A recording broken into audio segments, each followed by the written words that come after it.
Hi and welcome to another episode of The Property Booth with me, Andrew Downing Booth, and this week my guest is... Peter Robinson, Prizm Solutions. Fabulous. That was quite professional compared to most people. It'll go downhill, Andrew, don't worry. I was going to say, there's only one way from here, really, isn't there? Peter, tell us a bit about you. Tell us a bit about your business. Okay, me first, because that's probably more interesting. Born in Lichfield, I lived here for all of 2 days before I moved out to Brown Hills. Escaped there after when I was 5, moved to Rugeley, which some would say probably isn't an improvement, but it was better than Brown Hills. And then I lived in Tamworth the last 20 years. Wow. Which is where my business is based, because frankly I got fed up of commuting, so now I can walk to work in the morning, which is great. You sound like my cousin. My cousin left college and basically got a job at the closest business to his house and has been there ever since. I just call him lazy commute, lazy not even wanting to commute more than 3 steps.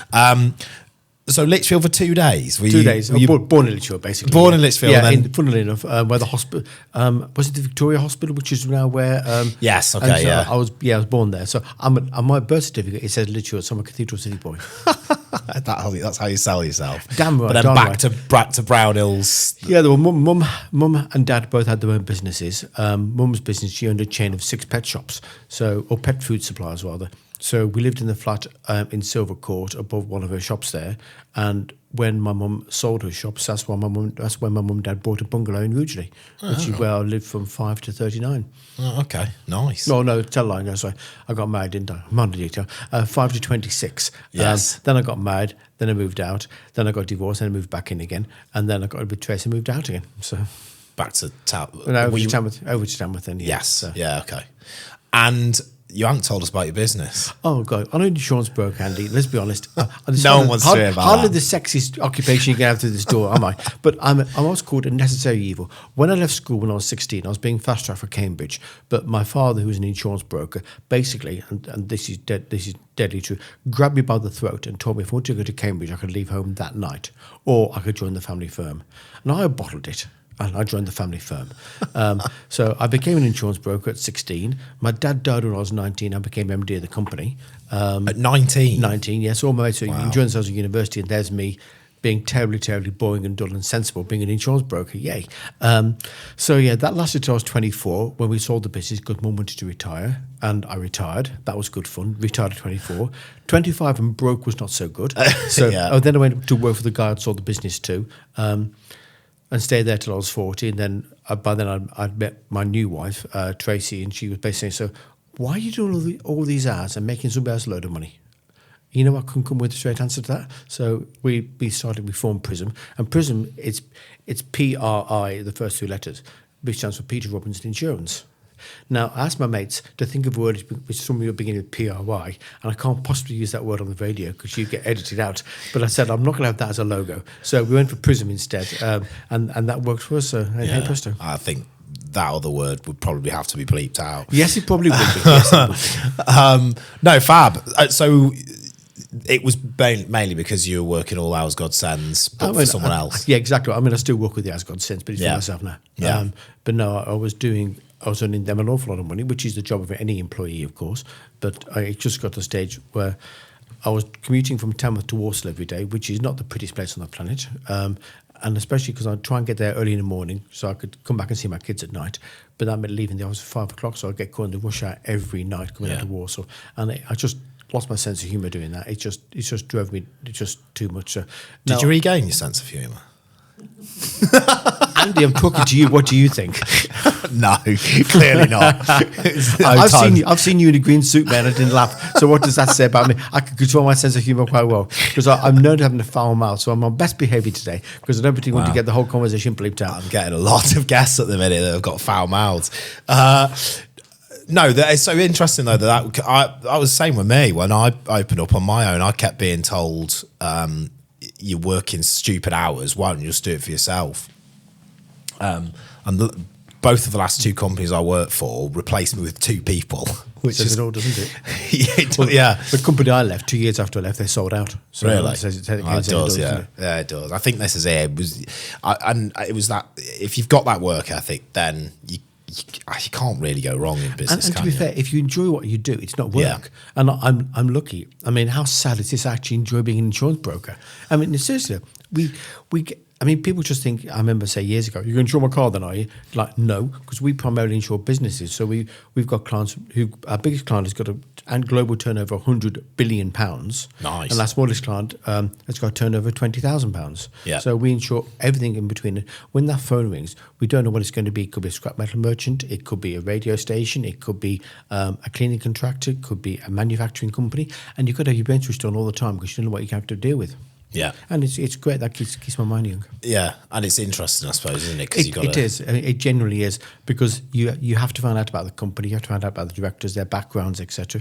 And you might think, why? Because what we need to know about like moral hazard, like CCJs, liquidations, bankruptcies, etc. We've got to find out the turnover of the company, how many staff they've got, where they do work. We've just picked up a new client down in Oxford, and they literally work all over the world. So we've had to find details what they do all over the world, how hazardous is it, because we're insuring their employees working in Singapore and Australia. Yeah.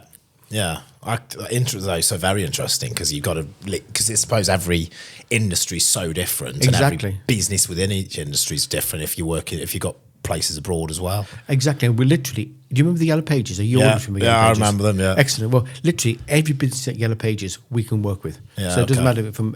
I mean, I've done A to Y. I've never done a zoo yet, but I've done everything from an abattoir to a yacht manufacturer. So I've done A to Y, but I've never done a zoo. So if Drayton Man are listening, hey, I'd love to have a chat with you. Or what's the zoo? Twycross, isn't it? Twycross is Tamworth direction. Yeah. All right. Well, maybe you'll have to attend a networking event, and your warm introduction will have to be someone from Twycross Zoo. No, fab, but interesting. So, I suppose the next question then would be: so we talked about your history with where you've lived. You're now in Tamworth. Sell us Tamworth. Why should droves of people? Why should our listeners be deciding to move to Tamworth? Well, when I grew up, my father described Tamworth as Birmingham overspill. So I went into Tamworth with a very closed mindset, like, what the flick are we living here for? But it's actually rather nice. There's districts of Tamworth which are a bit rough. There's districts of any town which are a bit rough. I dare say even Lichfields got the rough street or two, or a rough house on the street. But Tamworth, it's got some wonderful heritage. It's got the best pub in the UK officially, and that counts an awful lot. Which one's that? The Tamworth Tap. Oh, it's been voted 3 out of 4 years the best pub in the UK. Really? I didn't know one that. of my clients as well, which also helps. Yes, I'm promoting you here, George. On the same street, you've got the Market Forts, and you've got another one further down, which shouldn't just open. But we've got a great pub scene in Tamworth. Restaurant scene isn't so strong. Christopher's is the best restaurant in my opinion. Yes, I'm promoting you here, Sarah, so be nice to me. Are you just promoting your clients? I'm sure the best people, Andy, including your good self. I hasten to add. Yeah, you do, yeah. So I'm very selective with the clients I take on. I only look after people I can trust and want to deal with, because a lot of my clients, I've got one client of mine, bear in mind I've been doing this job since 1982. My father was a broker since 1964. We've got one client still who's on the third generation of directors from when my dad first insured him in 64. Now, you can't deal with somebody for that many years without them becoming friends. Yeah. And they do. Most of my clients are friends. People I like to have a drink with, chat, talk, SHIT, and insurance sometimes comes in there as well. But I mean, it's nice to be able to just talk to people, and you get to understand them, get to know what their concerns are. Because then sometimes they'll say something like, "Oh, mate, I'm really struggling with this." I'll say, "Well, actually, there's an insurance policy which can help you with that." Or, "I know a guy networking who can help you with that." Yeah. And it's great to be able to add value to people's businesses. Yeah. No, I would agree. That's one of the reasons I'm doing this, in the hope that, I think the whole podcast thing is great, because it's helping support Lichfield Radio, which is great. And I think, again, one of the things we've discussed in previous podcasts is the culture of what Lichfield brings to places. And I think just having the radio station's great. It gets new music out there, local artists, that kind of thing. And so I think it's great to bring that. But then also with my podcast, because I'm tending to bring in, local business owners and things, it's great because I also get the chance to give back to them and get some exposure for them. So yeah, I completely get that. Well, no, Lichfield's a great place. So Tamworth's not bad. We haven't got a cathedral, but we've got a castle. So we're one up on Lichfield in that regard. We've got 2 rivers. Last time I checked, you hadn't got any, so that's 2-0 to Tamworth again. We've got Stowpool and Minsterpool there. Yeah, and they are pretty photogenic, I must be honest. Yeah. But it's a little, the castle grounds are fantastic. I mean, Yeah. they're worth travelling to themselves. The council spend a lot of money doing that. I mean, we've still got the Christmas lights up there, which is a bit weird. But I mean, it is genuinely a nice place to live. I'm very lucky. Yeah, fab. And you haven't mentioned paparazzi. Have you ever been to paparazzi? No, I haven't. It probably is very nice, but I've never been there, so I can't comment if it be good or bad. And it's only fair to comment on things you've actually experienced firsthand. Yeah. And I had a client of mine. We met at Christopher's a few weeks ago, and he travelled up from Oxfordshire, and he'd actually eaten at Christopher's there for the first time, and it's so good. He actually came back. He made a special journey from Oxfordshire to Tampa to eat there again by himself, and it's just like nice. Wow. So I've never been there. I'm gonna have to go there. Well, the homemade pies are homemade as well. Yeah. So it's not one of these things bought from books off the shelf in Sainsbury's. It's not a Pucker. No, it's not. But they're nice, though. In fairness to Pucker, though they're not one of my clients. But the stuff they do there, it's real. Chris Gill, who's the founder of it, etc., he's in charge of the kitchens, and he's a good cook. He's a good chef. Sorry. Yeah. No, yeah, don't. He's not going to be happy if he hears you call him a cook. No, he isn't, and he's a nice guy. All right, well, I'll be trying that out there next. I have done paparazzi, and I can say paparazzi's good. It's a very nice place. So, I suppose we best go on to the market update, really, because we're halfway through, and I tend to like to do a bit of a market update as we get to halfway through. So, at the minute, it's a great time of year to be looking at moving. March to June are always the busiest months of the year, so great time to be looking at selling. It's been a very good start to the year so far. Lots of properties coming on. Stock levels are particularly good as well at the minute. So, and everyone's garden's starting to look nice now. Have you noticed? You know, let's be honest, after the foul weather we had in January and February, mate, they've got to look better, haven't they? Yeah, I'll be honest, it's been nice that they're starting to get to the point where people are going to start going, oh, now my garden's looking nice. I'll start to get it. I'll start to think about moving house because it'll look good on the photographs. So great time to look at moving. And yeah, so if you are thinking, give us a call. Andrew Danby, Estate Agents. We're based in Aldridge and Lichfield. So we haven't talked to you yet about your dream house.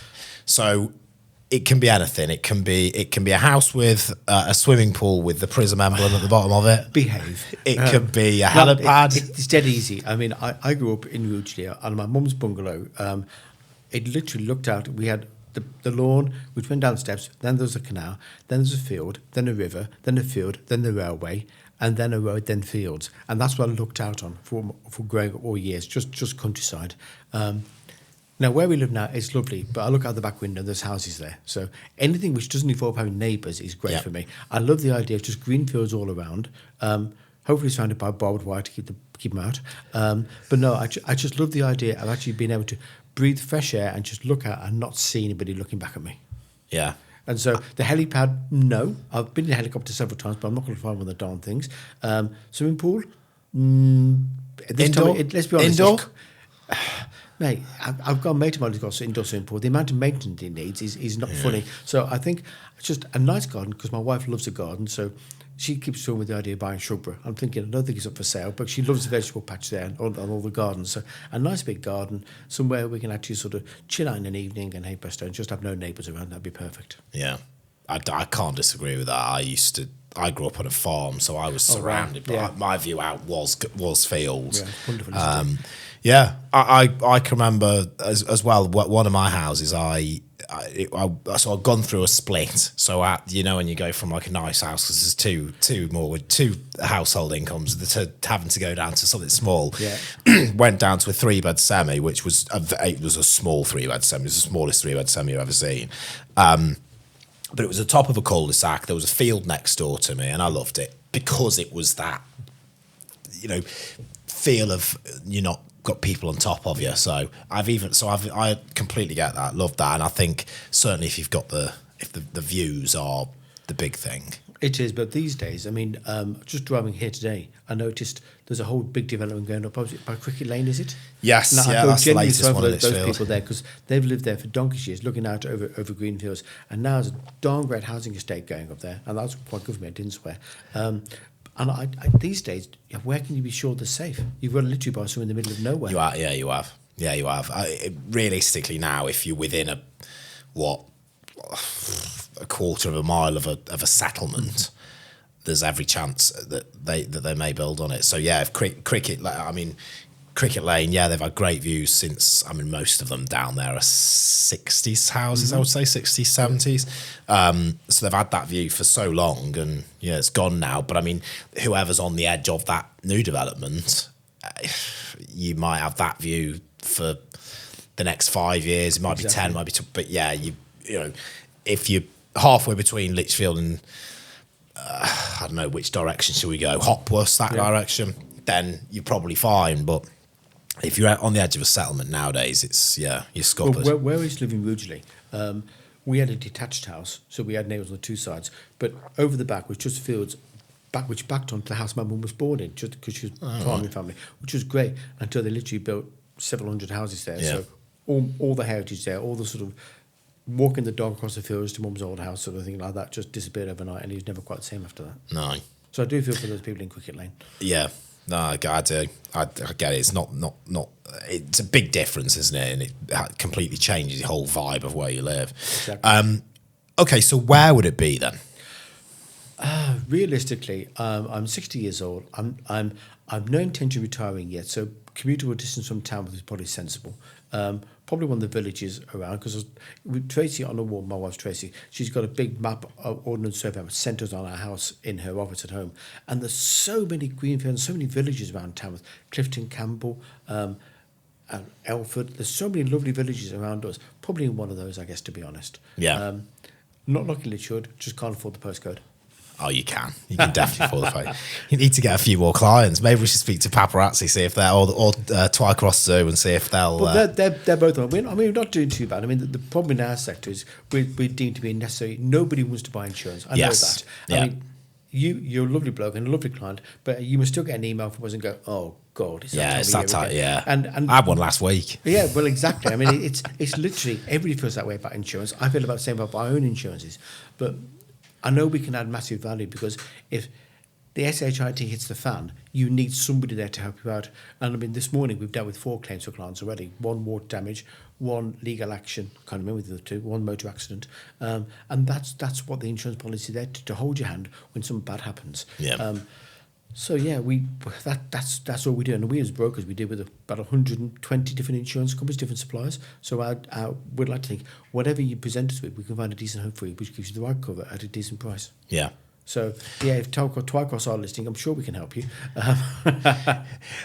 Would there be have to? So if you are to insure Twycross, would you have to insure? I'm guessing you'd have to insure against a tiger escaping and eating someone. Well, this is going to verge into insurance brokers being quite anal about details, but you're in your business, for example, you have to hold employers' liability insurance because it's mandated by law. Yeah. Now, most businesses, they would be stupid not to have it. Most businesses do not have to buy public liability. If you're a demolition contractor or a scaffolding contractor, you don't have to buy public liability. Now, it's stupid if you don't. On the other hand, if you've got a zoo, yes, you have to have public liability insurance in case said tiger gets out and bites somebody's arm off. So yes, it's that would come under that section. Exactly right. Yeah. So you do need that, and there's bespoke insurers out there who would say, yeah, we can do that. Whereas the majority go, whoa, no thanks. Not but touching the that's tigers. our job to sort of to find the right home for it. Yeah. Okay. Do you have to? I'm thinking like mortgages now. So mortgages, you've got kind of niche lenders that will deal with specific situations. Yes, exactly. Insurance companies. There was an article a few months ago from one of the building societies has changed its panel provider for household insurance from one to another one, and that's meant now they can't do thatched properties. Yes, now, thatched properties are challenging to insure because you have one potentially a fire and the whole place burns down. So we deal with niche providers who can do thatched properties. For example, we deal with niche providers who can help you if you've got a criminal record. We've got niche providers who can help you if you're in a flood-affected area. So that's our job as brokers, to find somebody, to find somebody who will insure you, and then to find somebody who will insure you at the right price. Yes. But the first challenge is always to find the right insurance company to actually insure what you need insuring. Yeah. So Aviva's not necessarily going to be insuring a zoo. The awful thing about big insurance companies are, if you present them with a case who's paying lots of money, 6 figures, for example, and I don't know what Twycross are paying, I'm just picking up, say 100,000, right? Most insurance companies will say, £100,000 of business, we'll have a go at that. Yeah. So you might find actually more insurance companies will quote that than you would have thought. Yeah, okay. I mean, if you go to Aviva with, you've got a pet tiger, want to insure it, they'll tell you where to go. Yeah, okay, But yeah. if you're getting the case worth 6 figures, they might find a way to do it. Makes sense. It's Well, business, isn't it? It's just business. Yeah. And there's all the moralities. Well, you wouldn't do that. You wouldn't do the one-man tiger. Why would you twice do what you got? Like a dozen tigers or whatever they've got. And it's money. Money talks. Yeah. Yeah. No, it makes sense. And that's me being awfully cynical and awfully realistic. It's capitalist world we live in, isn't it? It's not perfect, but it's the one we've got. Yeah. And at the moment, I can't see any alternatives on the horizon to what we do. And capitalism means we're all, in essence, out there to make money. Now, I've always preferred to make a small amount of a lot of people, because I figured years ago, if I try and take too much money out of people, they'd notice it, they'd feel the pain and wouldn't recommend me. Yeah. But by taking a small amount off a lot of people for a long period of time, you can make a decent living. Yeah. Yeah. It's the reputation, isn't it? It is. As an SME. It's the reputation of people understanding that you're there to help them and not to make as much money as you can out of them. And there are people in my industry who do make an absolute killing. Yeah. And one can't name names, of course, because I'm not insured for libel on you. I'm not sure if you're insured for libel. But there's big household name insurance brokers out there who make an absolute fortune out of people. And on occasion, you're with XYZ insurance brokers, and we've taken over your policy and saved you a lot of money by keeping you with the same insurance company. Yeah. We just don't take the big wedges that the previous broker was that's taking. what it's doing. Yeah. And No, it that's makes- again, you must see the same in your sector. You get two estate Yeah. agents look at the same ones for sale, and one's a lot more expensive than the other one because they're greedier. Yeah, yeah, no, 100%, 100%. I mean, it's one of them where you've got to. There's the trade-off between fees and quality of service, but at the same time, there are some that will just take the mick and get what they can out of someone that's perhaps a bit more vulnerable to, to paying more money than someone else. So that leads us on to win some merch. Now, Hey. no one's winning anything. I don't know why we call it. I've win heard some- about your mugs. I've heard that's wonderful. Have you had one of my mugs? I've never had one of your mugs. Judy, my colleague, might have had one, but I've never had one. Do you know what? I should have brought some with me. Really, Tracy must have one. She probably has somewhere, but she's She's probably kept hidden it to there. She herself. don't want you to get your hands on But it. I know there's people out there like you, Watson, who've got like up to 5 of your mugs. Yeah. And I'm thinking, hang on, that's not fair. I haven't got one. He's got 5 of them. I will source you a mug. Thank you. That's all How I can about say. that? I will source Good you a man, mug. thank you. And they come very. These mugs are highly sought after. I gathered, they're 5. Very high. Well, I mean, this is it. How can someone have decided that 5 is a good idea? So they're very highly coveted. I'm not saying people have got to do much, Peter. They've just got to come into our office, have a photo with potentially one of the guys from the office. They're all very nice people, or maybe just in front of the Andrew Danaboo logo, and share it wide and far on their social media platform. And they can great have the because, I mug. mean, the way you wrote down my father-in-law's house has been fantastic, and that's over in Kenilworth, and you've done a brilliant job of that. So I can only say thank you for that, Andy. Thank you. Don't say too much yet, because I don't like to. I don't like to be praised until it's exchanged in this industry. But no, good to know. I accept your point, but you've done a great job so far. Yes, thank you. Thank you very much. But no, so anyway, all people need to do is come in, get a photo, share it wide and far, and they get the mug. They get one of these amazing mugs. And I'm amazed no one's running in as we speak to come and do it. So There might well be, of course. As literally there's a stampede towards your offices as we speak now. well, I hope so. That's the plan. The only problem is this tends to go out when we're shut. So, maybe come in the morning. Okay, that'd be a slight problem. If you want to push your window through something to get one of the mugs, that'd be bad. Okay, yeah, so don't come now. Don't come now. Come when we're open so you don't have to break At in. which point you tell people what the opening hours are, Andy. So The open hours are 9 till. You're good at this. 9 till 5:30 on a Monday to Friday. 9 till 4 on a Saturday. so you're not converting on a Saturday. Well, 9 till 4. Is that to go watch the Wolves? It's sometimes, yeah. Why? Sometimes. I'm a Wolves fan like you are, and it's just Yeah, why? I don't know. I was there at the weekend. Well, I was there. I've been there many weekends this year, and I still haven't seen them win yet. So yeah. No, I mean both of my boys have said to me, Dad, why do we support the Wolves? And I said, because life's tough, so I'm getting used to it. Yeah, yeah. It'd be easy to be a Villa supporter or a Man United or a Man would, City yeah. supporter because they just win things. Yeah. Wolves, we've got a graft. It's a grafter's upbringing. And it could be worse. We could West Bromwich Albion. Well, let's not talk about them. They're doing just as bad as us, but in a lower league. Us next year, mate. Us next year. There is next year. You never know. So Thank you for joining us. Andy, my pleasure, and thank you for having me. That's all right. Is there anything that you would like to finish with about your business? Oh, Lordy was Claudy. Let me think now. One or two basic things, really. Always tell the truth, because if you don't, you'll get caught out, and the only person going to lose if you have told a lie is you, because insurance companies are very clever these days. They do database trawls, they do search across the internet. If they think you're making a claim and they don't trust you, they will find out what you're lying about. And the other thing is, don't go to too many brokers. And you might think, well, why shouldn't I? Because the more insurance brokers are involved, the less insurance companies deal with it. Aviva is a case in point. If more than two brokers ask Aviva for the same quote, they decline it. Wow, okay. So if you go to like 10 insurance brokers, you'll probably find out you've limited your options down massively, because most insurance, because we all pretty much deal with the same people. The Actors, the Alliances, the Avivas, the QBEs, the Intacs, all people you've heard of. And all these guys log have got centralised systems, they log everything. And they might see that, Andrew Dannybu's been to 10 brokers so far. We're not going to quote him because obviously he doesn't want. He's just trying to get the cheapest quote. We're not interested in quoting him. Right, interesting. That's quite a nice thing to finish on, to be fair, because I don't think anyone would. Well, I certainly didn't that, so I'm sure lots of other people. Don't go on. If you go and just buy it on a computer, that doesn't log up so much. So if you're just looking for your insurance on your Fiat Panda, that doesn't cancel up so much. But an interesting one thing about that is also true. Did you realise if you go onto one of these comparison sites, it logs every answer you've given them. So if you put on there one moment you're an estate agent and then think, that's too expensive, I'll put myself down as a director of a building company, that's cheaper, it will actually log what you put in first time. Right, yeah, so, okay. So you then can't we even have a trick claim them that and way. they think, actually, well, Mr. Stanley Booth, you're an estate agent, so why did you lie? And the systems are very clever these days. Clever than most people. Yeah. Certainly something I wouldn't have known. So if you do know anyone or yourself needs some insurance, then you now know where to go. Prizm Insurance. Prizm Solutions. Prizm Solutions. Yes, that's it. Sorry. Get it right, man. Thanks again for listening to The Property Booth. Make sure you join us again next week.